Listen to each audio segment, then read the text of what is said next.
Como é possível ler um texto bíblico e entender o que o seu autor estava pensando quando escreveu aquilo? Se prepare, porque senão será um vídeo leve, simples. Não. Se você está interessado no assunto, precisará ouvir com atenção, se esforçar por entender e, eventualmente, ouvir o vídeo várias vezes.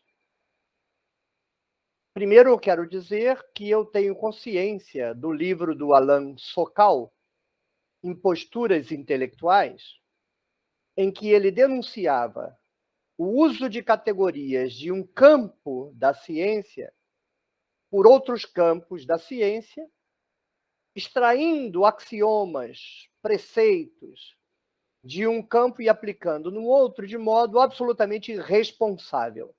Muita gente grande, muita, ficou aborrecido, porque ele, inclusive, deu nome aos bois.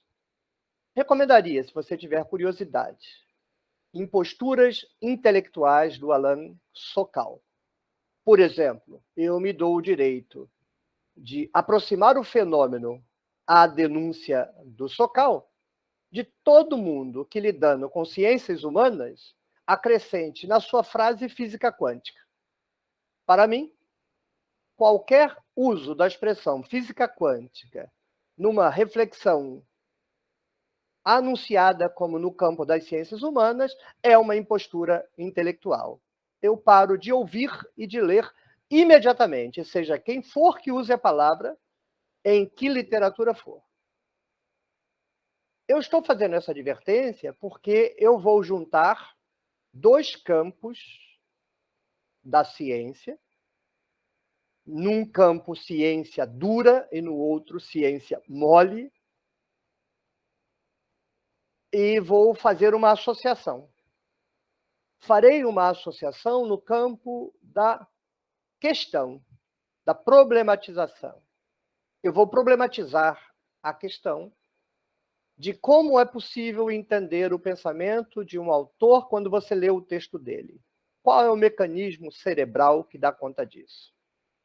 Então, vou começar lendo um trechinho de uma referência ao modelo de hermenêutica que eu uso na minha exegese, que é o Schleiermacher. Vou ler para você um parágrafo do Palmer, no livro Hermenêutica do Palmer, porque esse parágrafo expressa tanto o que eu penso como exegese, quanto o que eu penso fazer quando faço exegese, quanto a questão que aqui nós estamos tratando. Como entender o que uma pessoa está pensando só lendo o texto dela. Vamos ler o parágrafo? Me acompanhe. A compreensão como um processo de reconstrução. Para Schleiermacher, a compreensão enquanto arte é voltar de novo a experimentar os processos mentais do autor do texto. Schleiermacher dizer isso no século XIX, no início do século XIX. Mas não está muito distante daquela famosa declaração de Nietzsche: a consciência é o último estágio do desenvolvimento orgânico do ser humano. Lerei de novo. Para Schleiermacher, a compreensão enquanto arte é voltar de novo a experimentar os processos mentais do autor do texto. É o reverso da composição, pois começa com a expressão já fixa e acabada e recua até a vida mental que a produziu. Como isso é possível? Na época de Schleiermacher, não se estudavam as neurociências. Nós não imaginávamos o funcionamento do cérebro. Nós só podíamos imaginar que tinha que ser assim. Porque se o autor não está presente, está inclusive morto, e se eu tenho as palavras do autor escritas, para eu entender essas palavras, eu preciso saber como elas foram montadas na mente dele, porque é a mente dele que organiza e dá sentido àquelas palavras. Aos meus olhos, sempre me pareceu óbvio. Para muita gente ainda é assim, mas para a grande maioria das pessoas que se aproximam da Bíblia, isso é anacrônico, risível, inclusive, objeto de escárnio e de deboche. Mas agora eu quero ler para vocês Antônio Damásio. Quero deixar claro que não estou me servindo da autoridade de Damásio, nem estou dizendo que Damásio está dizendo o que eu direi. Eu agora lerei 3 páginas, sim, 3 páginas, leremos um texto longo do livro de Damásio. Vamos lá? E o cérebro criou o homem. Antônio Damásio. Recomendo a leitura do livro como um todo, e não apenas o trecho que eu lerei. Tenha paciência, é uma leitura densa. Antônio Damásio é um neurocientista, de modo que a gente precisa fazer um esforço para acompanhá-lo. Eu sempre entendo que o esforço do leitor, se o esforço do leitor não for compatível com o esforço do escritor, ele sempre ficará aquém da compreensão do texto. Mapeamento e simulação de estados do corpo. Está comprovado que o corpo, na maioria de seus aspectos, é continuamente mapeado no cérebro e que uma quantidade variável, mas considerável das informações correspondentes entra na mente consciente. Para que o cérebro coordene os estados fisiológicos do corpo propriamente dito, o que ele pode fazer sem que estejamos conscientes do processo, precisa ser informado sobre os vários parâmetros fisiológicos nas diferentes regiões do corpo. As informações têm de ser atuais e coerentes, de momento a momento, para permitir um controle ótimo. Mas essa não é a única rede que liga o corpo e o cérebro. Por volta de 1990, apresentei a hipótese de que, em certas circunstâncias, por exemplo, no decorrer de uma emoção, o cérebro, com rapidez, constrói mapas do corpo comparáveis aos que ocorreriam se o corpo efetivamente houvesse sido mudado para essa emoção. A construção pode ocorrer antes das mudanças emocionais em decurso no corpo, ou até mesmo em vez dessas mudanças. Em outras palavras, o cérebro pode simular em regiões somatossensitivas certos estados corporais como se elas estivessem ocorrendo. E como nossa percepção de qualquer estado corporal está alicerçada nos mapas corporais das regiões somatossensitivas, percebemos o estado do corpo como se ele estivesse efetivamente ocorrendo, mesmo que não esteja. Na época em que apresentei essa hipótese da alça corpórea virtual, as evidências que consegui coligir para dar-lhe respaldo eram circunstanciais. Faz sentido para o cérebro saber sobre o estado do corpo que ele está prestes a produzir. As vantagens dessa espécie de simulação antecipada evidenciam-se em estudos do fenômeno da cópia eferente.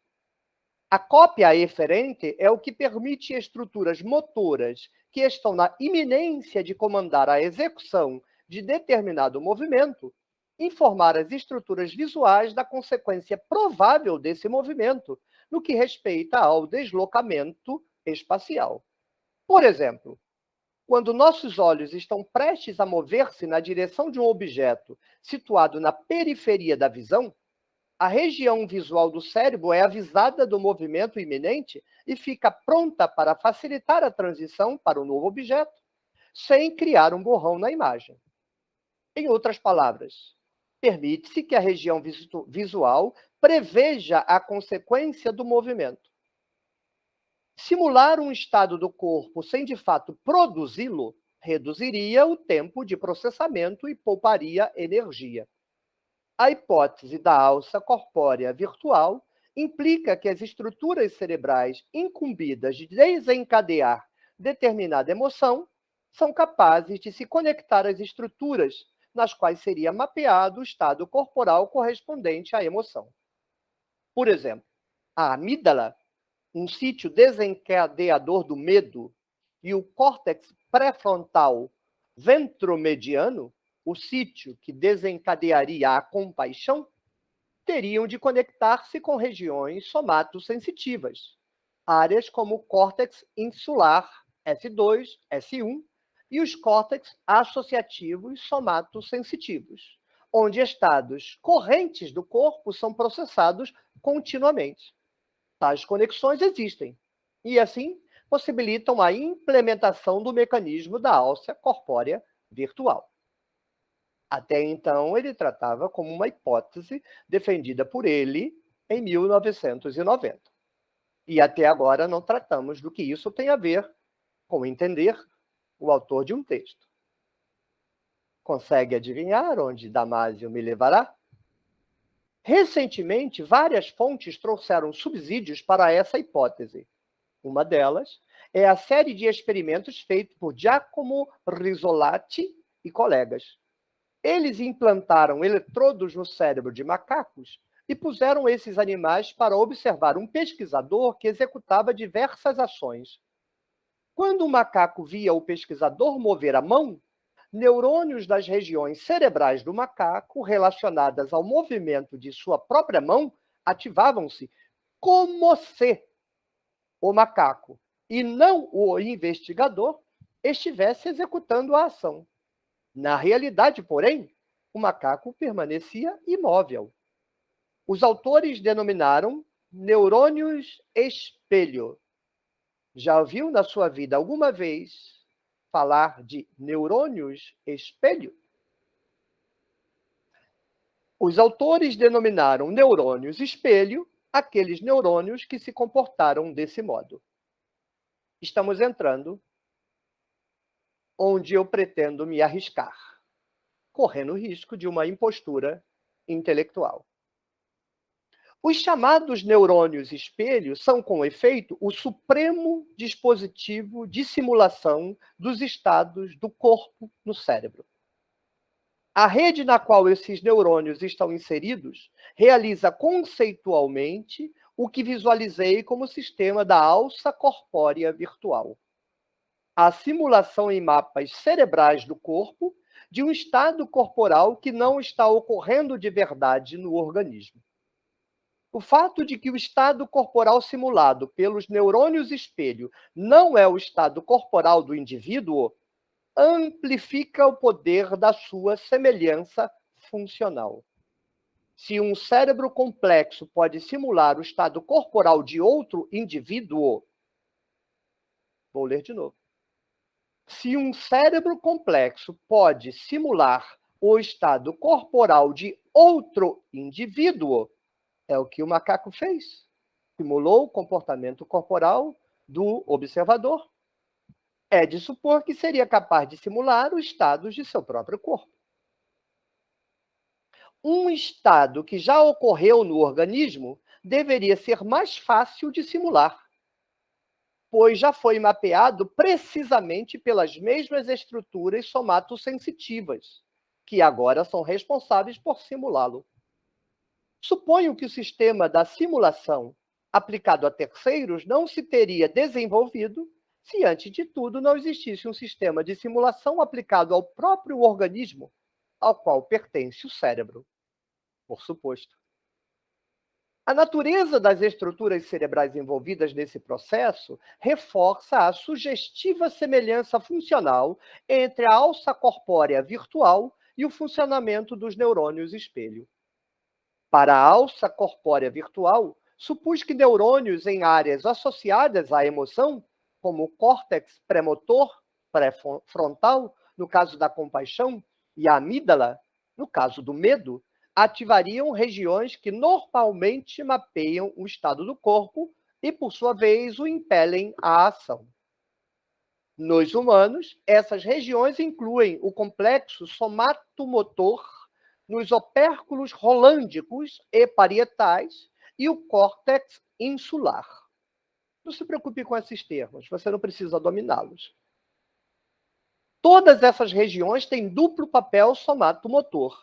Podem manter um mapa do estado do corpo, um papel sensorial e também participar de uma ação. De modo geral, foi isso que revelaram os experimentos neurofisiológicos com os macacos. Condiz também com estudos em humanos usando magnetoencefalografia e neuroimagens funcionais. Nossos próprios estudos baseados em lesões neurológicas apontam nessa mesma direção. As explicações sobre a existência dos neurônios espelho ressaltam o possível papel que eles podem ter para nos permitir entender as ações de outros, colocando-nos em um estado corporal comparável. Alguns já sabem onde chegaremos. Vou repetir. As explicações sobre a existência dos neurônios espelho ressaltam o possível papel que eles podem ter para nos permitir entender as ações de outros, colocando-nos em um estado corporal comparável. Quando observamos uma ação em outro indivíduo, nosso cérebro, capaz de sentir o corpo, adota o estado corporal que teríamos caso nós mesmos estivéssemos executando essa ação. E, muito provavelmente, ele faz isso não por meio de padrões sensoriais passivos, mas de uma pré-ativação de estruturas motoras, torna-se pronto para a ação, mas ainda sem permissão para agir, e, em alguns casos, por meio de uma ativação motora real. Como foi que evoluiu para um sistema fisiológico assim complexo? Desconfio que ele se originou de um sistema anterior de alça corpórea virtual, que o cérebro complexo já vinha usando havia muito tempo para simular seus próprios estados corporais. Isso teria trazido uma vantagem clara e imediata: a ativação rápida e com economia de energia dos mapas de determinados estados corporais, que, por sua vez, se associavam a um conhecimento do passado e a estratégias cognitivas relevantes.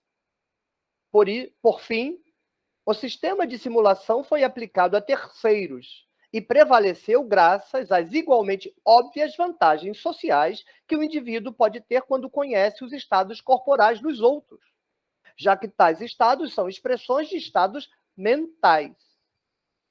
Em suma, considero o sistema da alça corpórea virtual em cada organismo o precursor do funcionamento dos neurônios espelhos.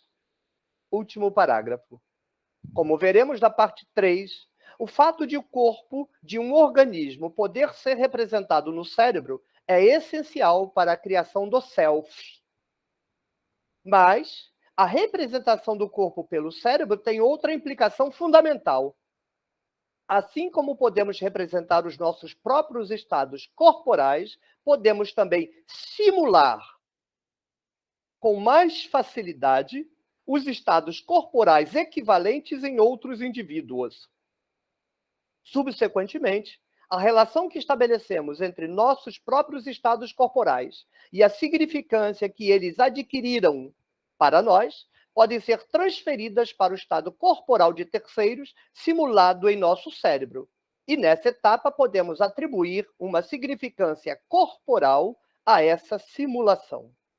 O conjunto de fenômenos denotado pelo termo empatia deve muito a esse processo.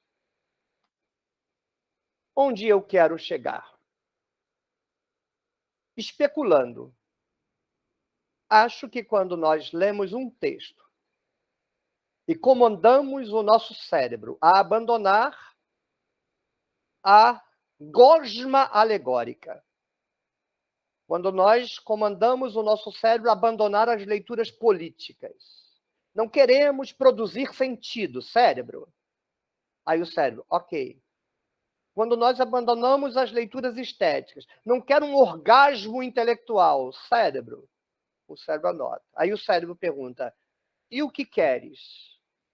Aí eu digo, entender o que a pessoa que escreveu isso quis dizer.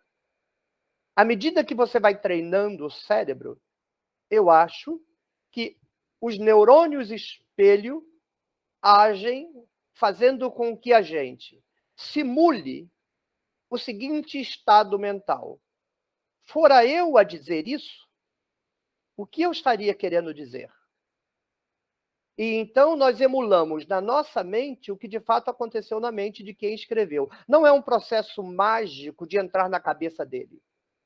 É um processo fisiológico, noológico, psicológico, de simular na nossa mente o processo que gerou aquela frase, se nós tivermos as condições de emular as condições histórico-culturais que determinaram a construção daquela frase. Se nós pudermos inserir estas frases no seu contexto histórico, se nós pudermos conceber que tijolos semânticos estão no cérebro de quem escreveu aquela frase, daí a necessidade de você mergulhar na cultura do sujeito.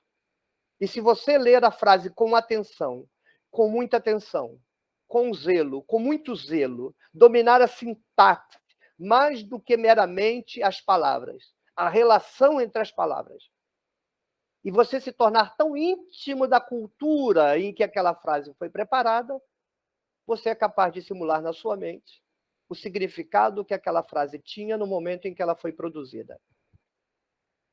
É o mesmo processo de você olhar para uma pessoa que faz assim.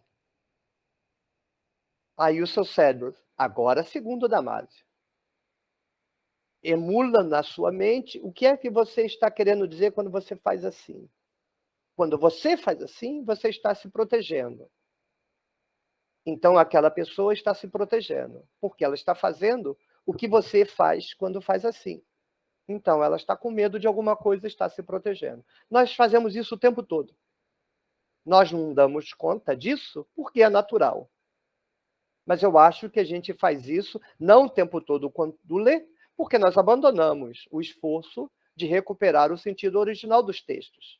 Nós nos contentamos com usar os textos como massa de modelar. A igreja modela para fabricar mitos, os acadêmicos modelam para produzir leituras literárias do texto, os progressistas modelam para produzir leituras negras, indígenas, gays, etc. E nós simplesmente abandonamos o interesse e a dedicação de fazer força, muita força, para entender o que essas palavras significaram na mente do sujeito. Agora eu vou ler, para encerrar, aquele parágrafo do Palmer, citando Schleiermacher, e vamos nos deixar arrepiar pela visão de Schleiermacher há 200 anos atrás. Para Schleiermacher, a compreensão enquanto arte é voltar de novo a experimentar os processos mentais do autor do texto. Experimentar os processos mentais do autor do texto. Estou legitimado por Damasio para sugerir que é disso que se trata? Os meus neurônios espelhos simulam os processos mentais do autor do texto. Se eu dominar suficientemente a língua original, a sintaxe da língua original, os conteúdos culturais do momento em que quem escreveu vive, se eu subsidiar o meu cérebro com as condições históricas nas quais aquelas palavras foram produzidas, os meus neurônios espelhos repetem o mecanismo mental que gerou aquelas frases? Estou convencido. É o reverso da composição, pois começa com a expressão já fixa, o texto, e acabada, o texto, e recua até a vida mental que a produziu. não recua até a vida mental que a produziu, a simula na nossa própria mente. Será?